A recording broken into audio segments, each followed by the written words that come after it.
there, Juggies. It's your old pal McJuggerNuggets here, and welcome to Juggies Powwow. Short and succinct, really. Just like this powwow, not really. We're about to go off. What are we talking about? We're talking about the video game crisis. Dilemma, problem, debacle, impasse. Sex. Rock in a hard place. What? This is Pat. You saw him in the earlier update video. He's decided to camp out with me a little bit. Are you staying tonight, or you're not sure yet? Playing it by ear? He's feeling the temperature. He's like, probably not. I'll think about it. Whatever. So yes, video game crisis. You know, that sounds really dramatic. And we call it that because, honestly, I think we're there right now. Yeah. We've hit this kind of low point in gaming. It's incredibly popular, but it's not good quality. It's the depression, and we think a lot of that has to do with video game companies are looking at us more as just money signs. It's a consumer culture. Cha-ching, cha-ching. And we have to tie it all together with today they announced Black Ops 3. It wasn't the world reveal, but they had a little trailer. Black Ops 3 is coming out, and Call of Duty is like, we have to put them on the pedestal right now. We always buy them. Always. Just gotta have new one comes out every year. Gotta have it. And our friends play that, and that's an interesting thing to think about. That some of our friends don't play like basically anything else now with us except Call of Duty. Right, except for these yearly released games, because that's something we can always count on. Yeah, that's just something we play. Now the problem with that is they have 3 different companies going at it now. It used to just be 2, and they're pumping one out a year. Now that's all well and good. You know that means they'll take 3 years on one game, but it's like, they're doing it just to make more money. And as far as like quality goes, yeah, you can put 3 years into a game. But as you said before we started filming, is they said in like a conference or something, like, we're marketing Call of Duty not so much for like the hardcore like gamer. We're doing it for recreational. Yeah, just people that own an Xbox or a PlayStation, or if you're PC, I guess too. But right. And that's a huge problem because as it becomes more mainstream, it gets treated like mainstream, where it's not about quality, creative content. It's about what's going to sell, what can we push out there that people are going to buy. Yeah, which probably means the storyline will suffer. They're not going to put as much effort into that, because that's a hardcore gamer realm. Which once first-person shooters became big, everybody and their mom were making first-person shooters, because that's what would sell. Every shooter, with the exception of maybe Halo, basically follows the same format with controller schemes as Call of Duty. Every single one, you can just pick it up and, go through the settings. It's like, they have a Call of Duty setting on Halo, so you can just switch back and forth between these two. Now, Halo, I'm glad Pat brought that up, because if you guys don't believe it, so we're in a crisis, just think about right now, like, what good game releases have come out in the last few months. It's hard to say a few. My friend Mark was just talking about Bloodborne for PlayStation. That's like one in a lot, in a huge basket. He was talking about he owns like 8 games for Xbox One, and none of them are things he's really playing. Like, right. That they don't last more than like a week or two. When we used to spend like months on a game. Yeah. And just months delved into it, and now we really don't. We kind of like play it and we throw it away. Yeah, we've been playing Evolve, which that's good here and there. It's a great concept, very creative, but there's definitely, they missed some marks. It's become a DLC hub where they're just trying to suck money out of you. We're talking about how Destiny was a great game, extremely overhyped with marketing and whatnot, and when it finally came out, we realized we had played through all the content that there was to be had within a couple days. We put a ton of hours into it. I mean, we had like well over a day, played maybe even 2. Like, I think I had like 50 hours into it within like a week. And they made it seem like this game, you're going to be at it for a while. And we were done within a week. We were like, we had played it all, and then we were just grinding because we had nothing else. That's with a lot of multiplayer play too, not with the actual campaign stuff. That was like, or the story, I guess. Yeah. Like, we went through that very quickly, and it didn't have many good MMO RPG aspects to it. Like, the leveling wasn't that great, especially where you had to get gear to get past like level 20. You needed materials to upgrade your gear, and it's completely ridiculous. It was just a grind. Yeah.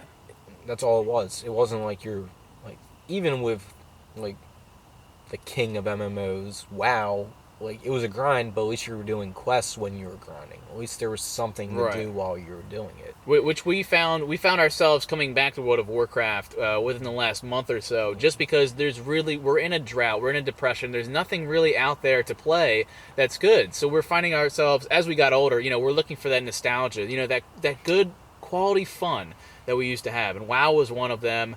We also will randomly go back to Minecraft here and there, because that was just like an independently done video game that flourished because of how original it was. I mean, right now you're playing Skyrim, which is a few years old now. Exactly. And You can tell when a game was made out of passion versus they're trying to make it sell. Yeah. Skyrim was a work of passion. You can just tell by how vast it is.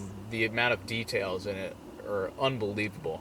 And, even that, like, there was certain aspects about, like, the side quests, like the Thieves Guild, and where Oblivion before it, there was these fun aspects to it that didn't feel like they were in Skyrim. Like, they just... Correct. There was something missing in that respect. So even one of our, like, big games to mention was missing something. It lost something for us hardcore gamers, that little fun aspect during the quest. Yeah.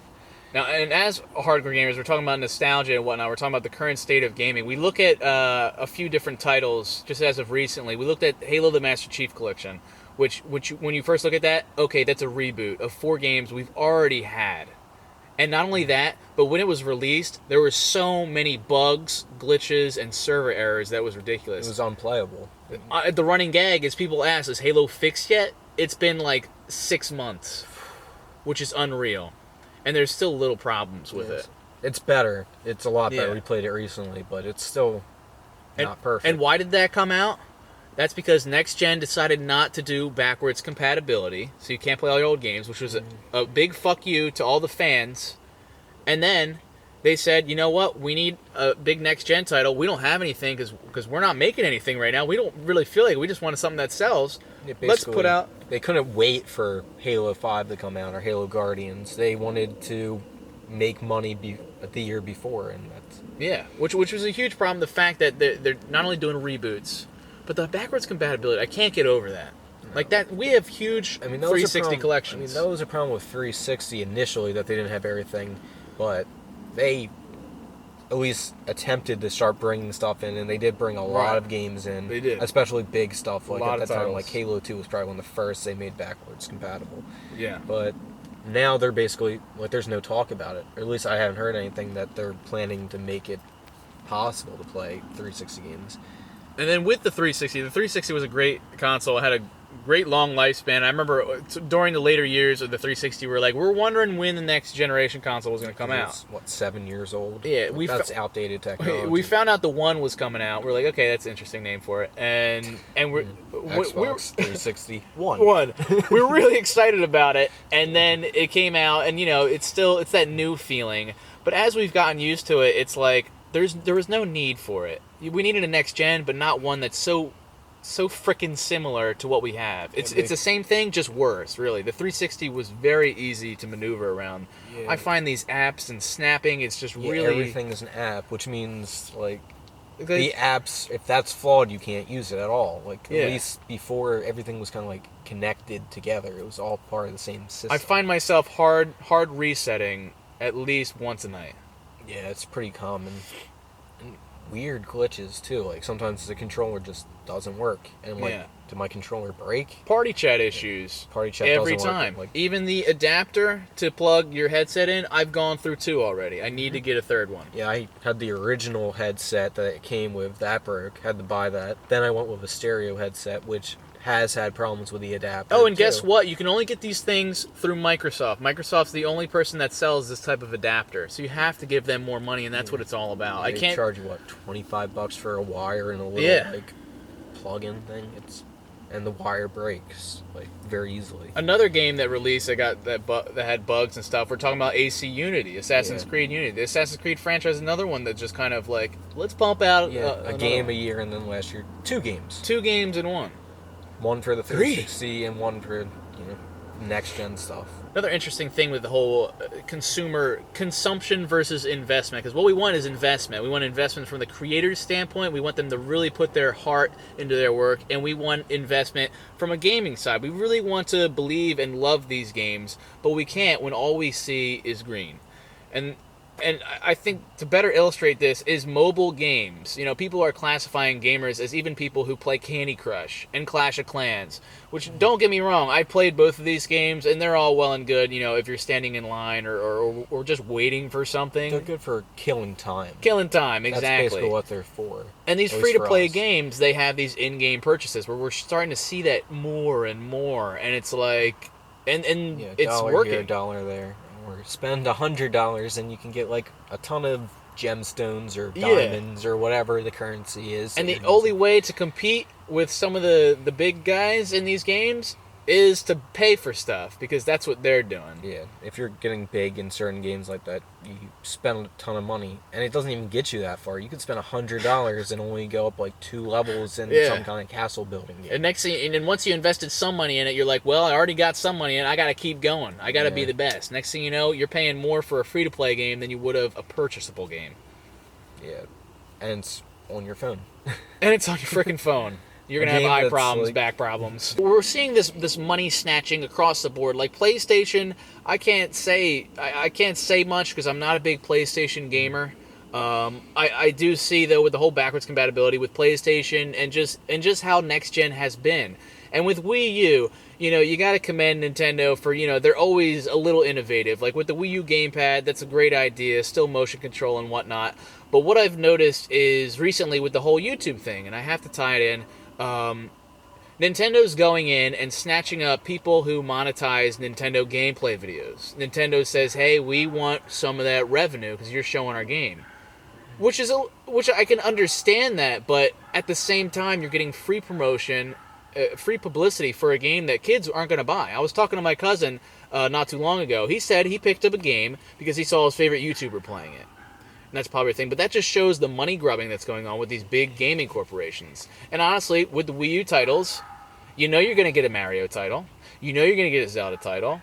And we've seen Smash, we've seen Mario Kart, we're seeing the umpteenth Mario fucking party. I think there's a Zelda coming out in a little bit. I think it got pushed back. Hyrule Warriors came out, which was Zelda, and it's like, we get it. There's franchises you have to continue, but when you're working with the same exact fucking medium, like, it gets to a point where, like, hey, you know, we're not stupid. Like, we want quality content. And I'm not bashing any of these titles. We want something more than franchises, I think. We want, like, we love our Halo. Where's our new franchises? But, yeah, what is a new franchise that's come out in the last, like, maybe, I'll say 3 years? Fucking idea. I can't think of a single game that we're like, oh, this just started, like, 3 years ago. And, like, I remember back when the first Assassin's Creed came out, I was like, this is so cool. I love this game. Yeah. And then, you know, AC2 came out and everyone's like, oh, this is so much better than the first one. And it's like, and then we really haven't seen that happen with Assassin's Creed. We haven't seen a new game like that to come out in the last few years that's really kind of... And when I hear all that, and Pat got me thinking there, when I look at this problem and, like, why are these things happening? Why are we in the age of reboots and just money signs?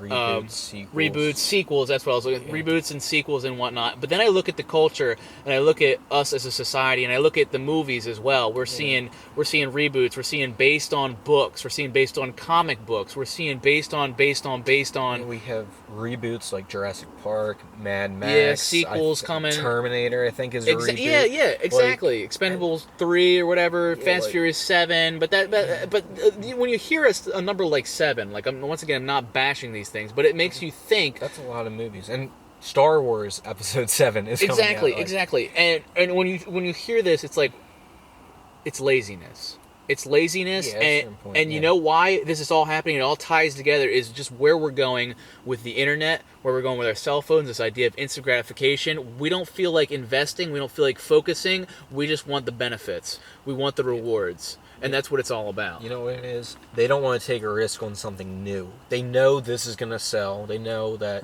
you know, Fast and the Furious, it's a big franchise. Let's make another. Star Wars, massive franchise. Let's make another. And everyone's really excited about it. I'm excited about it. Yeah, I'm excited. It's been a while. I'm hoping it's good. I love J.J. Abrams, so I have really high hopes for it. Had high hopes for, like, the prequels, too. But, I mean... we won't talk about that. Yes. So when we see this, this may not be a problem right now because we're still playing into it. You know, we're gonna buy Black Ops 3. We're gonna buy the next game that comes out that's a 13 of something. It's just there's gonna come to a point where everyone's gonna catch on to this being a problem. We're gonna get fed up with it, and then there's gonna be big changes. There's gonna be almost like a gaming revolution. Right now we're in a depression, and it's coming towards something unless changes are made. Yeah, I feel like it. I think it's gonna happen. A lot of people are frustrated. Like, people don't really want to get the next Call of Duty, even though it's Black Ops, and that's kind of like. It's been kind of my favorite of the Call of Duty kind of like spin-offs, I guess we'll say. Right. Just kind of like that series has been my favorite. I love the first one and the second one, so I'm excited about the third. But, you know, I haven't played the last 2 Call of Duties. I own them, but I haven't actually played them. And it's just because I haven't felt the desire to get into it. It's just another shooter to me now. Yeah, my time spent gaming is significantly less. Like, I used to put like 8 to 10 hours a day, no bullshit, even when I had classes. Now, I'd be lucky if I even play one day. Yeah, I'm on basically a school schedule like I was in high school, where I would put in hours every single day, and now, like, I get home, I'm like, I don't feel like playing a video game. I don't feel like putting even an hour into this. I feel like I don't have time, but I think it's mostly I'm not invested enough in any of the games to do it. And this isn't all bad, because we were also talking, like, I'd say professional gaming is more popular now than ever. Especially the Call of Duty esports scene. We got big names on Twitter and YouTube doing gaming videos, and like the number one YouTuber is a gamer. A lot of the big YouTubers are gamers, and gaming is becoming big through streaming and whatnot. Gaming has become mainstream, but once again, that's what we're saying. That creates a problem with marketers. It feels like mainstream took over video games in a way. Yeah. So they're not really investing in the people that have been playing for decades, in our case, our whole lives. Just like, we've been playing. We want something new and innovative and good, and we're not seeing that right now. Yeah. So what needs to change? Honestly, we said it all. Is it going to happen? No. I mean, is this video going to cause a huge change? Not really. But it's definitely interesting to explore and talk about, and now after you guys having watched this, we hope like you have a better idea of where we're at, because I don't know, maybe we're wrong, maybe we're all washed up. Gaming as just we've done it our whole lives, and it's starting to get old, and we're starting to see repetition. But for you guys, maybe it's awesome, maybe it's great. Yeah, I'm sure that people older than us were tired of video games when they were coming out, when we were like in the heyday. We were like, this is great, and they're like, this is stupid. That could very well be it. But I know I've seen and I've heard people. We're not the only ones who believe we're in a video game crisis or depression or whatever you want to call it. But that's okay, because I do believe things will get better. And it just makes whatever game title that will come out within the next year or so, if it is original, like, it's going to be known. Like with Minecraft, we saw that explosion. So there's just one title, it's going to be big. Now's the time for, if there's an independent game company, to jump into this market and strike and hit hard. That could be the next big thing. The independent gamers are the ones that are the game companies. Like, it's the fans that are going to make the next big game. Definitely. So get to it, YouTubers. Get to it, guys! Well, thank you guys for watching. We hope we got the creative juices and the brain moving. We're still out in the tent. It's freezing cold. We haven't done a Juggies Powwow in a while, so we hope this was interesting to talk about. Don't forget to subscribe for more content. Check out all my social media links in the description below. If you have any more powwow topics, let us know in the comments, or just your opinion in the comments. I love talking about the games and whatnot, and the future, history, and the present, because we're in some interesting times for sure. If we were to make a game, we're talking about it because we were requesting, like, oh, we need more innovation, originality, but it's like, well, can we elaborate on that? And if I was to say, what I would make is, obviously it's going to be a little of that, a little of this. I feel like everything really is derivative. It's just your own spin on the deviation. I love you guys to death. Pat's over here keeping it rigid. You guys are okay. You guys are okay. Yeah, there's definitely a connection being had here. I can feel it. There'll be more updates to come tomorrow. Hopefully it's going to be a little warmer out today. I don't think Pat's joining me tonight. But yeah, There's only one sleeping bag. share this video. I would love it to get out there to your gaming friends. Oh, this isn't happening. This isn't Brokeback. All right. Oh my God. Oh, that's what a great ender. Now that everyone's what the hell. All right, keep it rigid, Juggies.